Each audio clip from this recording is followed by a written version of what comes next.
दोस्तों, आज की यह सच्ची घटना है उत्तर प्रदेश के प्रयागराज में चल रहे महाकुंभ मेले की, जहां पर आईपीएस अधिकारी भेष बदलकर मालाएं बेच रही थीं। तभी कुछ दरोगाओं ने आकर उनके साथ छेड़छाड़ की और उन्हें जेल में बंद कर दिया।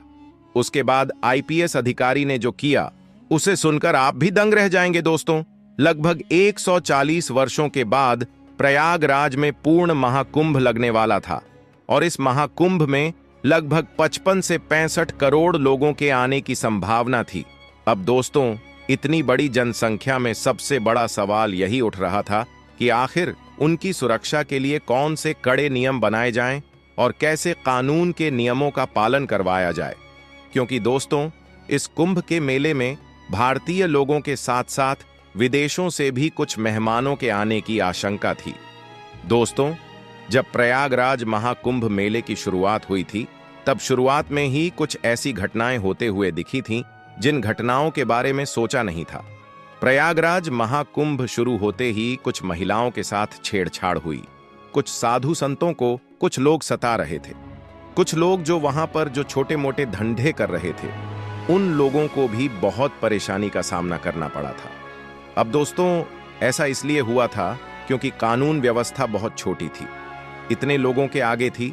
तब वहां पर एक आईपीएस अधिकारी मोनिका वर्मा नाम की अधिकारी को वहां की सारी जिम्मेदारी सौंपी गई थी। दोस्तों, मोनिका वर्मा एक बहुत ही कर्मठ, कर्तव्यनिष्ठ एवं ईमानदार आईपीएस अधिकारी थी। दोस्तों, मोनिका वर्मा के जीवन में उन्होंने बहुत संघर्ष किया था।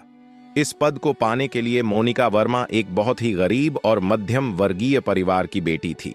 उनका जन्म बनारस के रहने वाले विवेकानंद पंडित जी के घर में हुआ था, जो बनारस के बहुत बड़े ज्ञानी पंडित थे।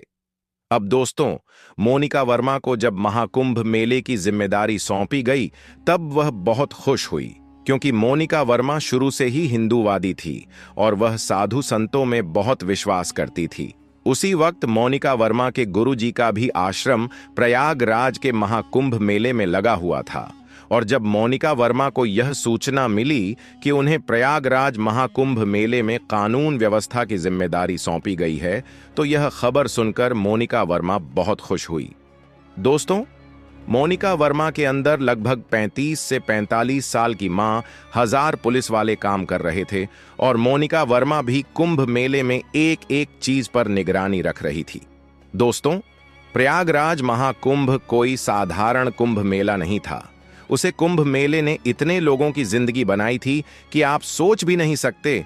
अभी तो प्रयागराज महाकुंभ का मेला चल ही रहा है और आगे भी यह मेला बहुत लोगों की जिंदगी बनाएगा। जब मोनिका वर्मा ने कुंभ मेले की जिम्मेदारी ली और उन्हें यह काम सौंपा गया, तब मोनिका वर्मा खुद उस कुंभ के मेले में पैदल चलकर घूमकर कुंभ मेले की व्यवस्था देख रही थी। दोस्तों, कुंभ का मेले में बहुत सारे साधु संत कुंभ के मेले में आ रहे थे, जा रहे थे। विदेशों से भी कुछ मेहमान आ रहे थे, जा रहे थे और कई सारे बड़े बड़े मंत्री वहां पर कुंभ मेले के दर्शन करने पहुंच रहे थे। उन सभी की सुरक्षा की जिम्मेदारी मोनिका वर्मा के ऊपर थी और यह जिम्मेदारी कोई छोटी मोटी जिम्मेदारी नहीं थी, क्योंकि एक छोटी सी भी घटना घटती तो इससे मोनिका वर्मा की पोस्ट भी जा सकती थी और उनका नाम भी खराब हो सकता था। अब दोस्तों, कुंभ का मेला चल रहा था। वहां पर साधु संत स्नान कर रहे थे। कुछ साधु संत टेंट तंबू में अपना खाना बना रहे थे। कुछ साधु संत संगम पर ही सो रहे थे। अब दोस्तों, एक दिन हुआ यह था कि कुंभ के मेले में एक प्यारी सी लड़की, जिसका नाम रूपाली था, रूपाली नाम की लड़की उसे कुंभ मेले में मध्य प्रदेश से मालाएं बेचने गई थी। दोस्तों, रूपाली की आंखें इतनी सुंदर थीं और वह दिखने में इतनी सुंदर थी कि लोग उसे दुनिया की सबसे सुंदर स्त्री का दर्जा दे रहे थे। दोस्तों, जब रूपाली ने कुंभ के मेले में प्रवेश किया, उसके बाद से ही कुंभ के मेले में उसकी एक अलग ही छवि निखर कर बाहर आई।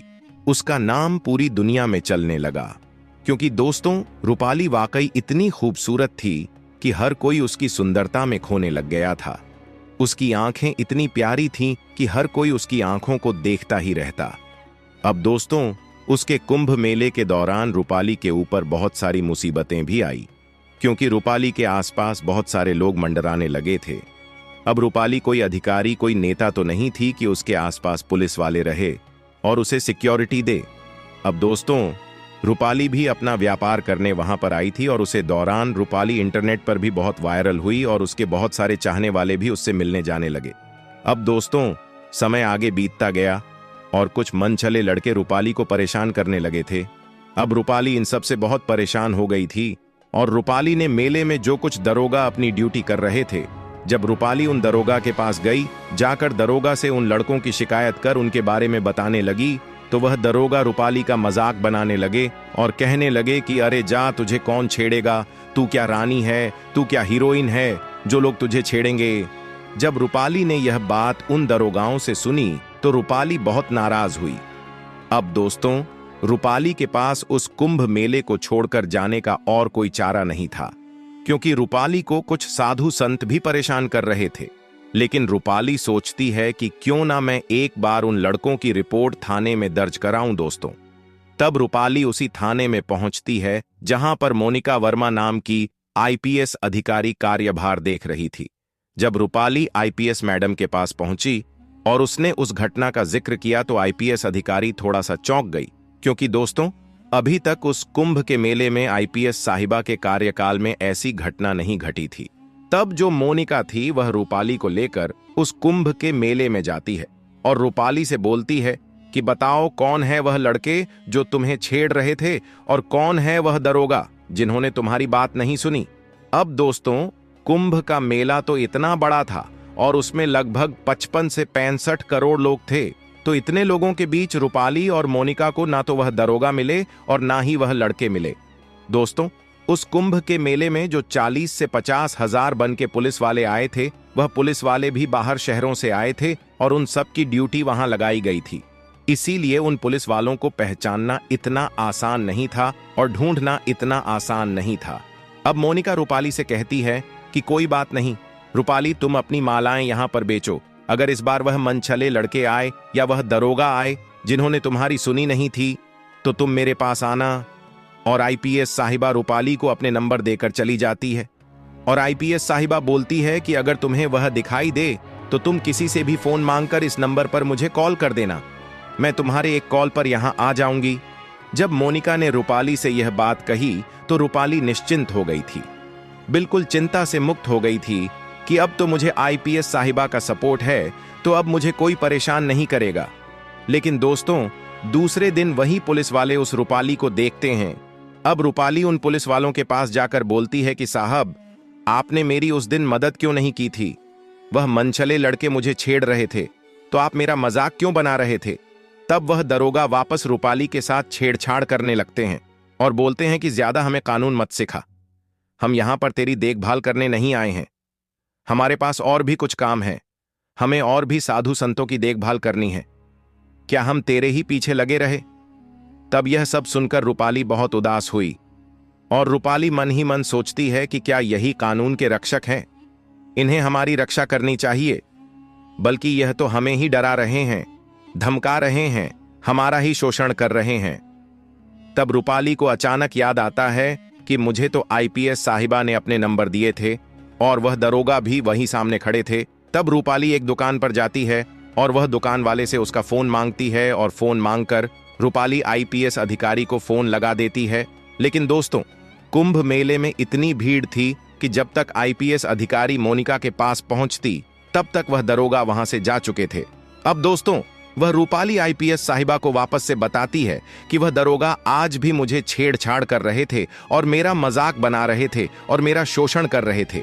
यह सुनकर आईपीएस साहिबा का खून खौल उठता है, क्योंकि दोस्तों, आईपीएस साहिबा की ही जिम्मेदारी थी उस मेले में हर एक व्यक्ति की सुरक्षा की, और जब उनके कार्यकाल में यह घटना घटी तो उनका मन बहुत उदास हुआ।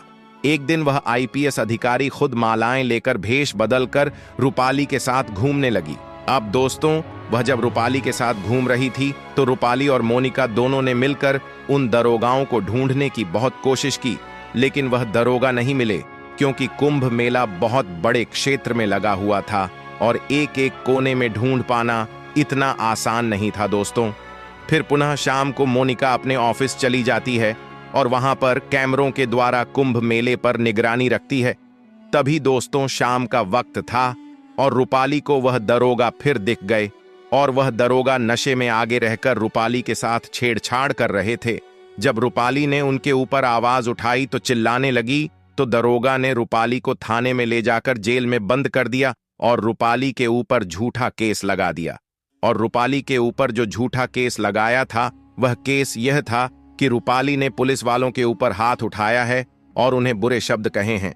दोस्तों, रूपाली अकेली पड़ गई थी और घबरा गई थी। तब रूपाली ने बोला कि साहब, मैंने तो आपको कुछ भी नहीं कहा। साहब, मैं आपसे माफी मांगती हूं, मुझे जेल में बंद मत करो, मैं यहां अकेली आई हूं, मुझे यहां से बाहर निकालो। तब वह जो दरोगा थे वह जोर जोर से हंसने लगे। अब दोस्तों, यहां पर जो राज खुला है वह राज आपके भी पैरों तले जमीन खिसका देगा, क्योंकि जो रूपाली थी वह रूपाली कोई साधारण लड़की नहीं थी। वह रूपाली मध्य प्रदेश की आईपीएस अधिकारी थी। वह रूपाली जेल के अंदर जब जोर जोर से हंसने लगी तो वहां पर जो दरोगा थे वह घबरा गए और वह रूपाली को बोलने लगे कि हे लड़की, क्या तुम पागल हो गई हो? तुम जोर जोर से क्यों हंस रही हो? तुम्हें पागलपन का दौरा तो नहीं पड़ गया है? तब रूपाली गुस्से में बोले कि तुमने जिस महिला के साथ छेड़छाड़ की है, जिस महिला को तुमने जेल में डाला है, वह महिला कोई साधारण महिला नहीं है। तुम मुझे नहीं जानते हो, मैं कौन हूं। जब तुम मेरी सच्चाई जानोगे तो मेरे पैरों में गिड़गिड़ाकर रोने लगोगे। अब दोस्तों, यह शब्द सुनकर पुलिस थाने में जितने भी दरोगा थे और जितने भी अधिकारी थे वह घबरा गए थे, क्योंकि दोस्तों, जो रूपाली थी उसने जब अपना असली नाम बताया तो उस नाम को सुनकर वहां पर जितने भी दरोगा और पुलिस अधिकारी थे उनके पैरों तले जमीन खिसक गई। क्योंकि दोस्तों, रूपाली का असली नाम था मोनालिसा भारद्वाज। मोनालिसा भारद्वाज मध्य प्रदेश की एक सफल और सक्षम और निडर आईपीएस अधिकारी थी। मोनालिसा भारद्वाज ने ना जाने आज तक कितने ही अनसुलझे केस को चुटकियों में सुलझाया था, और मोनालिसा भारद्वाज के नाम से ही हर अपराधी कांपता था। अब दोस्तों, दरोगा ने तो बहुत बड़ी गलती कर दी थी और मोनालिसा भारद्वाज को कुंभ मेले में इसीलिए भेजा गया था कि वह एक गुप्त अधिकारी बनकर कुंभ मेले की व्यवस्था देखे। क्योंकि दोस्तों, मोनिका भी आईपीएस अधिकारी थी और मोनिका के बस की बात नहीं थी कि वह अकेले पूरे कुंभ मेले की व्यवस्था देख सके। इसलिए उत्तर प्रदेश के सीएम योगी आदित्यनाथ ने एक गुप्त आईपीएस अधिकारी को उस कुंभ के मेले में भेजा था। और मोनालिसा भारद्वाज ने यही सोचा था कि अगर मुझे कुंभ मेले की सारी व्यवस्था देखनी है, एक एक पुलिस वाले पर नजर रखनी है, तो मुझे वहां की आम औरत बनकर ही उसे कुंभ मेले में घूमना पड़ेगा, ताकि मैं एक एक चीज को अच्छे से देख सकूं और नजर रख सकूं। अब दोस्तों, जब मोनालिसा के सामने वह दरोगा खड़े हुए थे तो वह दरोगा की आत्मा गई थी और वह दरोगा मोनालिसा को जेल के अंदर से बाहर निकालकर उनके पैर छूने लगे और उनके पैर में गिरकर गिड़गिड़ाने लगे। और उस थाने के अंदर जितने भी पुलिस वाले थे, जितने भी दरोगा थे, उन सभी ने मोनालिसा भारद्वाज से माफी मांगी और कहा कि मैडम, हमें माफ कर दो, हमें नहीं पता था कि आप एक आईपीएस अधिकारी हैं। अगर हमें पता होता तो हम आपके साथ ऐसा बर्ताव कभी नहीं करते। हमसे बहुत बड़ी गलती हो गई है, कृपया हमें माफ कर दो। तब मोनालिसा बोलती है कि क्या तुम्हें यह वर्दी इसलिए पहनने को मिली है कि तुम असहाय जरूरतमंद नारियों के ऊपर अत्याचार करो, उनका शोषण करो, उनके साथ गलत बर्ताव करो? तब वह पुलिस वाले बोलते हैं कि नहीं मैडम, हमें इस वर्दी की योग्यता की समझ नहीं थी, हमसे बहुत बड़ी गलती हो गई है। तब मोनालिसा बोलती है कि यह कानून की वर्दी है और तुमने वर्दी का अपमान किया है और तुम इस वर्दी को पहनने के योग्य नहीं हो। वहां पर जितने भी दरोगा थे और पुलिस अधिकारी थे वह सभी मोनालिसा भारद्वाज से बहुत बार माफी मांगते हैं, लेकिन मोनालिसा भारद्वाज ने किसी को भी माफ नहीं किया। और वहां पर जितने भी अधिकारी थे और जितने भी दरोगा थे उन सब की नौकरी से हमेशा हमेशा के लिए निलंबित करवाया और निलंबित करवाने के बाद वहां पर कुछ नए पुलिस वाले और नए अधिकारियों की ड्यूटी लगवाई।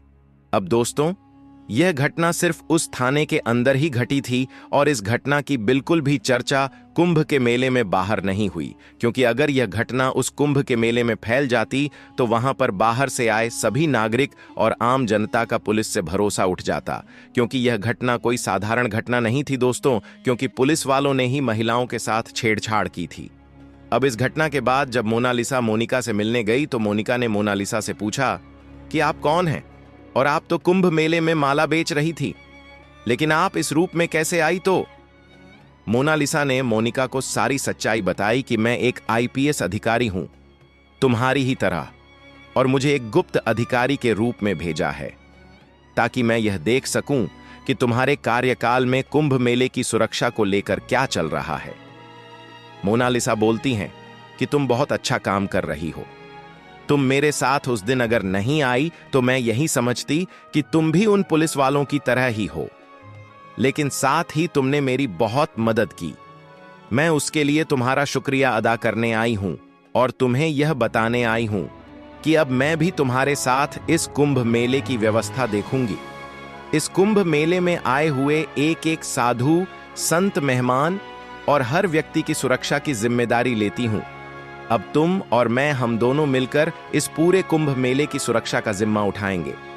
अब दोस्तों, जो मोनिका थी वह भी बहुत खुश होती है, क्योंकि मोनिका के ऊपर कुंभ मेले की जिम्मेदारी थी, और इस जिम्मेदारी का जब देहात में बंटवारा हुआ तो मोनिका ने भी चैन की सांस ली, और इन दोनों आईपीएस अधिकारी ने मिलकर कुंभ मेले के प्रत्येक कोने में कठोरता से आगे बढ़े और निर्भीकता से सारे पुलिस वालों को खुली छूट दे दी कि अगर तुम्हें किसी भी महिला या किसी भी व्यक्ति के साथ कुछ भी दुर्व्यवहार होता हुआ दिखाई दे, कुछ भी अपराध या कुछ भी अत्याचार होता हुआ दिखाई दे, तो तुम उन लोगों को वहीं ठीक करो।